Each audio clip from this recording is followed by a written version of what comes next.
പ്രാചീന കേരളത്തിലെ വ്യാപാരബന്ധം ലോകചരിത്രത്തിൽ ഇടം നേടിയവയാണ്.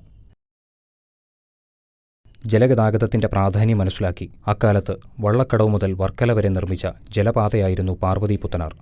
കരമനയാറിൻ്റെ പോഷക നദിയാണിത്. നാടിൻ്റെ ഒരറ്റത്തു നിന്നു മറ്റേ അറ്റം വരെ യാത്രയ്ക്കും ചരക്ക് ഗതാഗതത്തിനും തുടക്കമായത് പാർവതി പുത്തനാറിലൂടെയായിരുന്നു.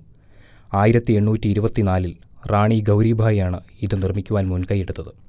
ഇതോടെ തിരുവനന്തപുരത്ത് നിന്ന് വർക്കല വരെയുള്ള യാത്ര സുഗമമായി.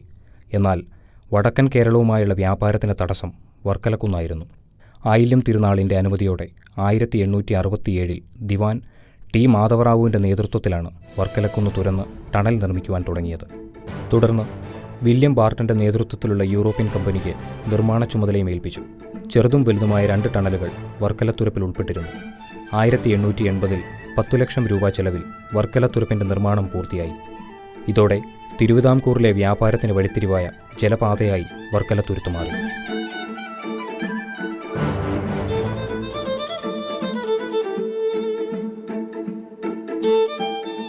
5 കിലോമീറ്റർ ദൂരത്തിലുള്ള ഈ ടണൽ അന്നത്തെ സാങ്കേതിക മികവിൻ്റെ തെളിവാണ്. കനാലിലേക്ക് മഴവെള്ളം ഒഴുകിയെത്താതിരിക്കുവാൻ പ്രത്യേക മോഡുകൾ സജ്ജീകരിച്ചിരുന്നു.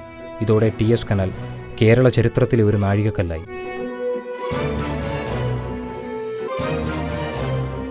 TS കനാലിനോട് ചേർന്നാണ് ചരിത്രമുറങ്ങിക്കിടക്കുന്ന അഞ്ചുതെങ്ങ് സ്ഥിതി ചെയ്യുന്നത്.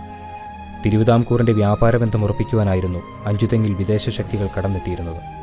ഫ്രഞ്ചുകാർക്കും ഡച്ചുകാർക്കുമായിരുന്നു ആദ്യം ഇവിടെ കടന്നുവരാൻ സാധിച്ചത്. പക്ഷേ ബ്രിട്ടീഷുകാർക്കാണ് അഞ്ചുതെങ്ങ് കോട്ട നിർമ്മിക്കുവാൻ ആറ്റിങ്ങൽ റാണിയുടെ അനുമതി ലഭിച്ചത്. 1695 അഞ്ചുതെങ്ങ് കോട്ടയുടെ നിർമ്മാണത്തോടെ കേരളത്തിൽ വ്യാപാര മേഖലയിൽ ആധിപത്യമുറപ്പിക്കുവാൻ ഈസ്റ്റ് ഇന്ത്യ കമ്പനിക്ക് സാധിച്ചു.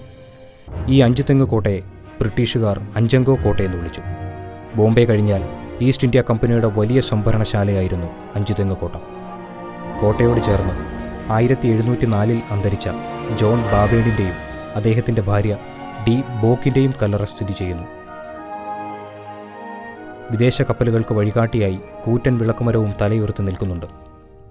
ചതുരാകൃതിയിൽ നിർമ്മിച്ചിരിക്കുന്ന കോട്ടയുടെ 4 കോണിലും ചതുരത്തിലുള്ള കൊത്തളങ്ങളുമുണ്ട്. വെട്ടുകല്ലിലാണ് കോട്ട നിർമ്മിച്ചിരിക്കുന്നത്. കോട്ടയിൽ കടലിലേക്ക് തുറക്കുന്ന തുരങ്കത്തിൻ്റെ സാങ്കേതികവിദ്യ ഇന്നും ദുരൂഹമായി തുടരുന്നു. കേരളത്തിൽ ആദ്യമായി ബ്രിട്ടീഷുകാർക്കെതിരെ ഒരു സംഘടിത കലാപമുണ്ടായത് ഈ കോട്ടയിലായിരുന്നു. 1721 തദ്ദേശീയവാസികൾ ബ്രിട്ടീഷുകാരെ ആക്രമിക്കുകയും 6 മാസത്തോളം കോട്ട ഉപരോധിക്കുകയും ചെയ്തു. തലശ്ശേരിയിൽ നിന്ന് കൂടുതൽ സേന എത്തിയാണ് കലാപം അടിച്ചമർത്തിയത്. വിദേശത്തു നിന്നെത്തിയ ചരക്കുകൾ സൂക്ഷിക്കുവാൻ അഞ്ചുതെങ്ങ് കോട്ടയുടെ കടൽ സാമീപ്യം സഹായകമായി. ഇവിടെ എത്തിയ ചരക്കുകൾ രാജ്യത്തിൻ്റെ വിവിധ ഭാഗങ്ങളിലേക്ക് TS കനാലിലൂടെ കടത്തിയിരുന്നതായാണ് കരുതപ്പെടുന്നത്. പുഴകളും കായലുകളും തോടുകളും അടങ്ങുന്ന ഒരു ജലഗതാഗത മാർഗം.